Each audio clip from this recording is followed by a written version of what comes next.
Hi everyone, today we have a new video review, and as you can see, this time we are going to talk about fresh release from Foreart, or the former For Hobby. As you can see here, we get the M19 twin 40mm gun motor carriage. So it's quite an interesting build in such size, because in 1/72 scale it won't take a lot of space, and considering the approach of the Foreart to the details, it should be quite nicely accompanied with a lot of features, and I think it's a good chance to take a closer look and see what is actually supplied in this nice box, because what I have here on the table, that's the final shape of this release, and if you order it from any good model shop, you will get exactly the same stuff as what you will see in this video. So first of all, the box art is quite nice. The kit number is 2004, and here you can see comparison with my hand. Then on the side here you can see also, let's say, pictures of the assembled model, but those are more 3D images than the pictures of the actual plastic. Here you can also see the information about the kit. It's written 77mm length, so as I said, not a huge build. And here you can see also one of the marking options, I suppose, but I hope there will be more. In the worst case, it will be possible to find some references, I guess. So it's a top opening box, and here's what we have inside. So as you can see, everything is packed into several plastic bags. So we are going to open them one by one and check what is actually supplied here. These are sealed plastic bags, so it will take a bit of time because I will be using the scissors in order to open it. In the meantime, I can also remind you that I checked the previous releases from the same brand as well, so in case you are interested in them, you can find them on the same YouTube channel, which you are watching at the moment, obviously. So here we start with the sprue D, and I will just zoom in so that you can see what we will be talking about here. So this sprue is not that huge. Here we have some Pioneer tools, and they're molded together with the clamps. We also have separate hatches, some minor elements to be added onto the hull, and overall molding quality on such tiny pieces is really impressive. Again, I remind you that we are dealing here with the 1/72 scale kit, so that's why in some cases it will be necessary to have tweezers, because otherwise I can't even imagine how you will be handling it with bare fingers. At least I don't do this because, well, it's tricky and it's just waste of time. Next we continue with the sprue C, and as you can see, there are two of those, and it's because we have here the drivetrain parts and the track parts. So I will just zoom in closer, and you can see that here we get the separate track links. We have also the suspension arms here, we have the road wheels here. We have the idler, which is molded as a single piece part here. We have also the drive sprocket, and everything looks really nice. So this reminds me a bit of the Chaffee kit from the same brand, and as you remember, you might have seen the build review. In case you've missed it, I was building this kit in a 1/72 scale from the same brand, so I really recommend to check it because the kit was quite nice. And it's definitely a nice choice for those modelers who don't have space for bigger scale builds. Next, you can hear I'm opening the next plastic bag. So another bunch of sprues packed into one plastic bag. We have 3 of them to be precise. And we have some nice features here. So first, let's start from the smallest one. It's a sprue H. As you can see, there are 2 of them, so I will show you on one again, and let's put it like this.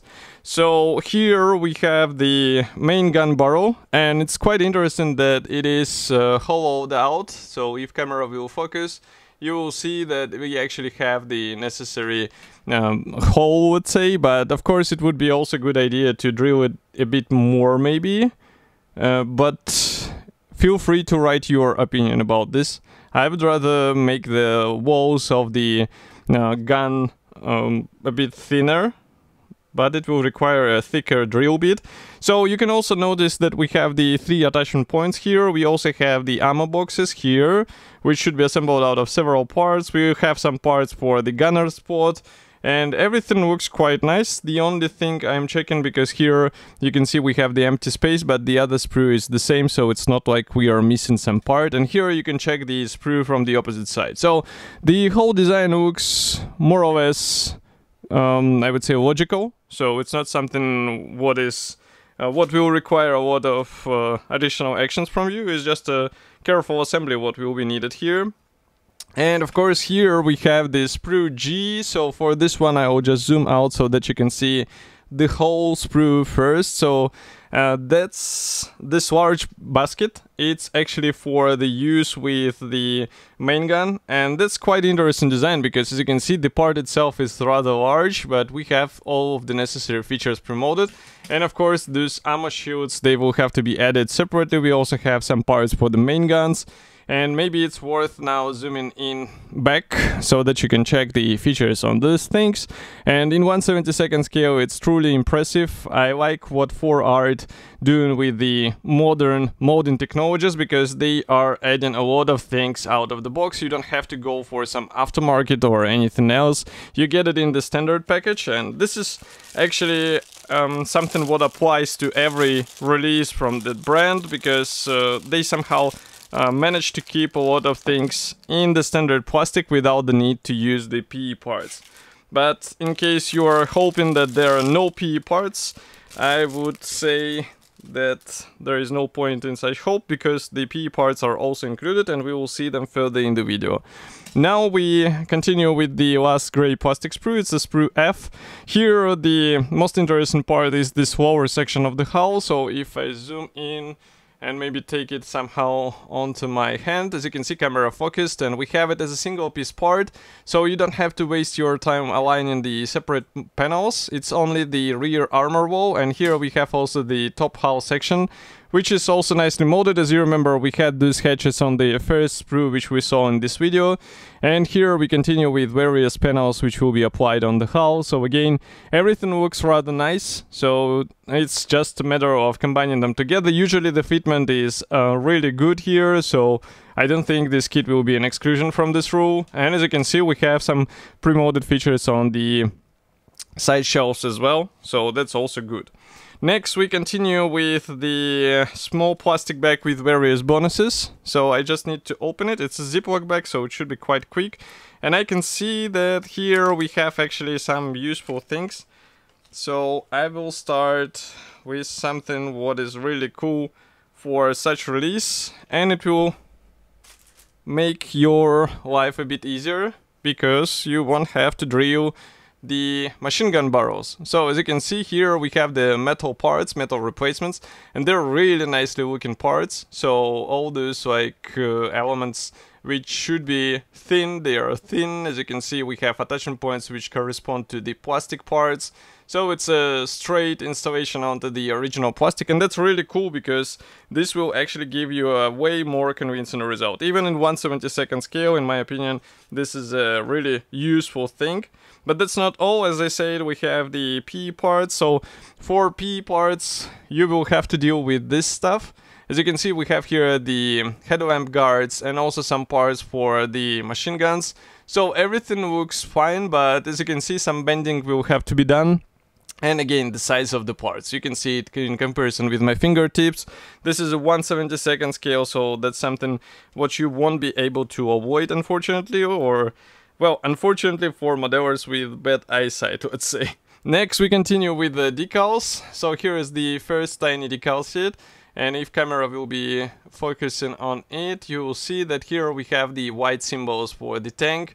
And next, we have one more, again, full of the white symbols. Maybe I'll just close the lenses a bit. Maybe this way, if camera will focus, you will be able to see all the stars and writings on the decal sheet. Of course, you can also replicate it with some masks, because I saw some aftermarket mask templates which actually allow you to do this, but it's already a separate purchase and it's your decision whether you would like to spend more money on such thing. Next, I'm closing the lenses because here we have the assembly manual. This one is finished in a standard format, I would say. So here we have the parts map. Also, we have some safety advices. Next, we continue with the assembly process. So everything begins with the lower hull section and some suspension parts. And I'm checking whether there will be some elements which will help you with alignment, because I think in the previous release it was necessary to check alignment by yourself, and it's a bit tedious, so definitely be careful about it, because later you have to somehow install the track links around it. And if you have the wrong fitment, then you have to use more track links in order to get the proper look, and this will require some additional work. Next, we continue with the PE parts here. We install machine guns, also some Pioneer tools going onto the frontal section, and as you can see, they're piled up on top of each other, so definitely think through how you will be painting them. Next, we continue with some parts on the rear section. We also start working on the turret. So turret is placed more in the rear area of this vehicle, and as you can see, there are a lot of things going inside. So again, well thought painting strategy will help you, because without it you will be having a hard time reaching, for example, these places on the floor. Also, weathering might be a good idea. As you can see, manufacturer gives you a suggestion to replace with a metal barrel, but you are free to use the plastic parts as well. And again, some PE parts being applied onto the turret. And here we have 3 marking options. All of those are just green vehicles, but as I'm saying always, it's a good opportunity to play with the color modulation, because here you can only add some weathering, and that will be the distinguishing factor.